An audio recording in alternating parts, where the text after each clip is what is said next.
Hello students. देखो, 5 मार्च में 10th class के लिए बिहार बोर्ड में क्वेश्चन आ सकता है मैथमेटिक्स में। स्पीड, डिस्टेंस एंड टाइम पर, चाल, दूरी एवं समय पर। तो अगर आता है इससे रिलेटेड क्वेश्चन तो अब आप छोड़कर नहीं आओगे, करेक्ट बनाकर आओगे। तो सबसे पहले समझो, चाल, दूरी एवं समय के बीच जो संबंध है वो क्या है। तो देखो, चाल को इंग्लिश में हम स्पीड कहते हैं। तो स्पीड का मतलब समझो, 1 सेकेंड में जितना डिस्टेंस कवर किया जाता है किसी बॉडी के द्वारा, किसी है ना ऑब्जेक्ट के द्वारा, तो उस डिस्टेंस को हम कहते हैं स्पीड। फिर से सुनो, 1 सेकेंड में जितना डिस्टेंस कवर किया जाता है किसी ऑब्जेक्ट के द्वारा उसको हम कहते हैं स्पीड। हिंदी में कहेंगे तो 1 सेकेंड में किसी वस्तु के द्वारा तय की गई दूरी को हम क्या कहते हैं, चाल कहते हैं। तो चाल बराबर दूरी बटा समय, स्पीड बराबर डिस्टेंस बाई टाइम। तो यहां लिखे चाल बराबर दूरी बटा समय, तो दूरी बराबर क्या हो जाएगा, चाल गुना समय, और समय बराबर क्या हो जाएगा, दूरी बटा चाल। क्लियर हो गया।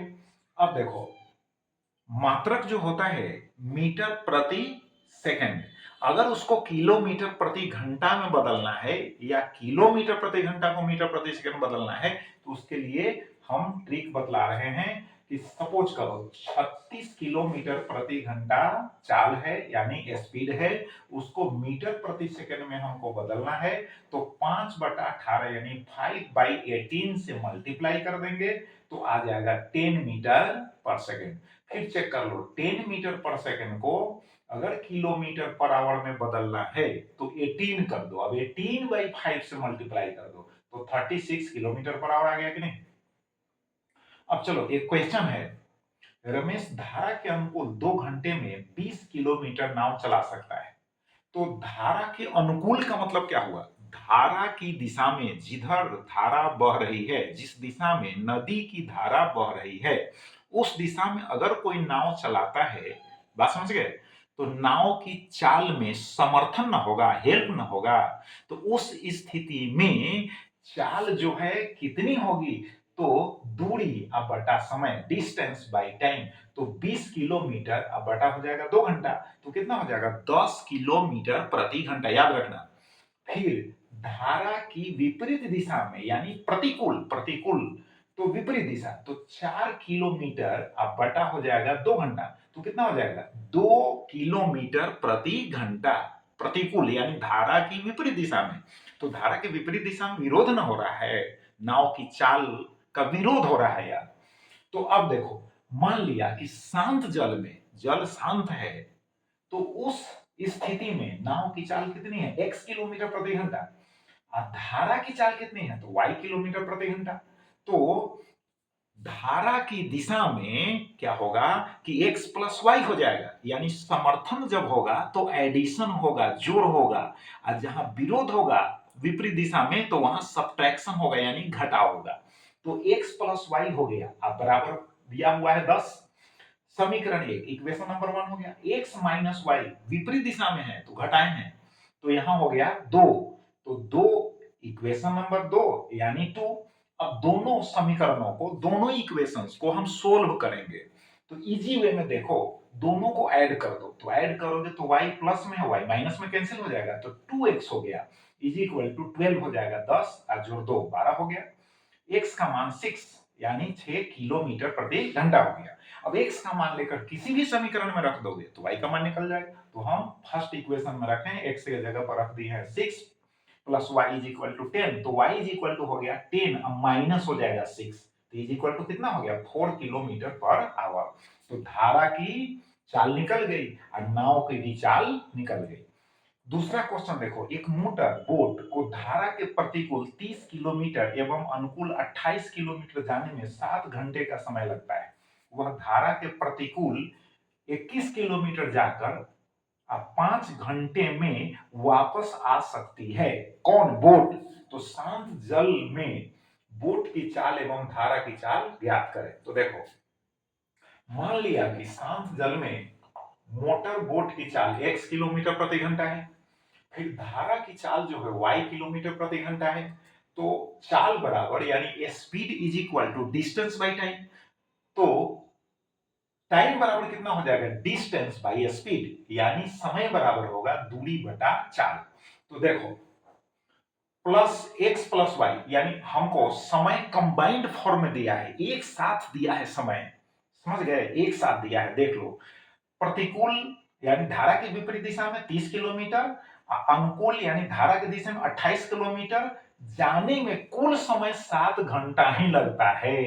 अब समझ गए। तो समीकरण इस प्रकार बनाना है कि आरएचएस में 7 आवे, समय आवे। तो समय निकालने के लिए हमको दूरी बटा चाल, तो दूरी हो गया 28, अब बटा चाल हो गया x प्लस वाई, क्योंकि x y हम माने हुए हैं यहाँ। तो x प्लस वाई हो गया अनुकूल धारा की दिशा में, तो धारा की दिशा में दूरी कितनी है 28 किलोमीटर, चाल कितनी है तो x प्लस वाई, तो समय बराबर दूरी बटा चाल, तो समय बराबर हो गया दूरी बटा चाल। अब प्लस फिर प्रतिकूल जो है 30 किलोमीटर है, और चाल कितनी हो गई प्रतिकूल x माइनस वाई, अब दोनों को हम जोड़ेंगे तो कुल कितना समय लगेगा 7 ही घंटा लगेगा। तो समीकरण एक हो गया कि नहीं। इसी प्रकार से प्रश्न का इक्वेशन का जो सेकंड पार्ट है, जो दूसरा भाग है, उस आधार पर 21 किलोमीटर जाना है और 21 किलोमीटर फिर आना है, क्योंकि जाना है और वापस आना है तो उतना ही किलोमीटर में हो गया।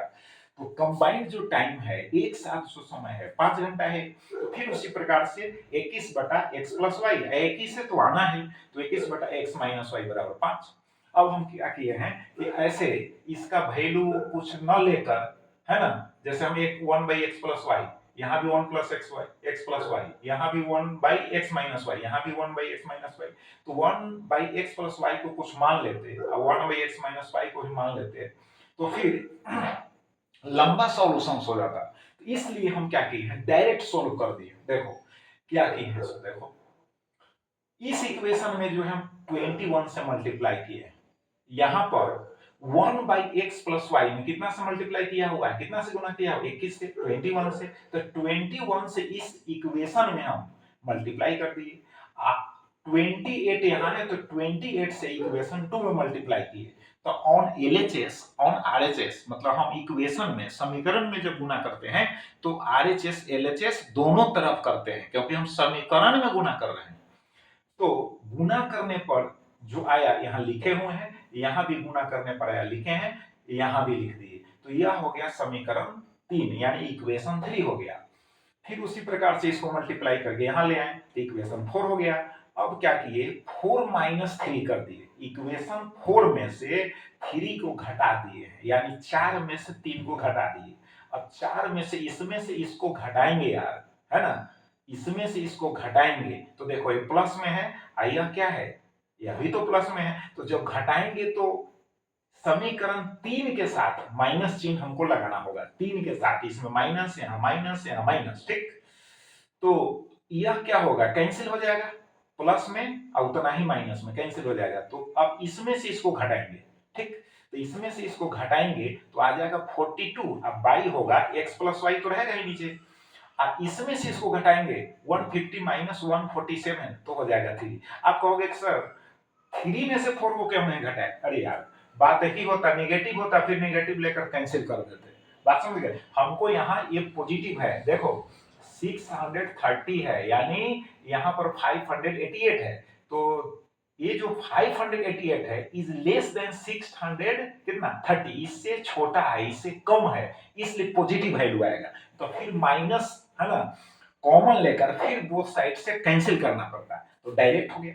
अब देखो यहां पर जो होगा x plus y is equal to कितना हो जाएगा 14 हो जाएगा, क्योंकि ये कट जाएगा 14 या 42, तो क्रॉस मल्टीप्लाई करेंगे तो x plus y is equal to 14 हो गया, इक्वेशन 5 हो गया।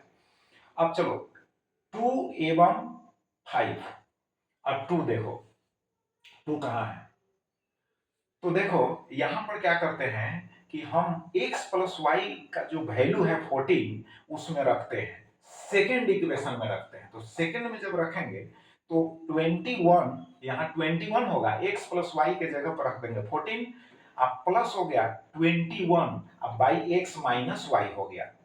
अब इसको हम सोल्व करके लाएंगे तो x माइनस सोल्व कर सकते हो इजी वे में, कोई खास बात नहीं है।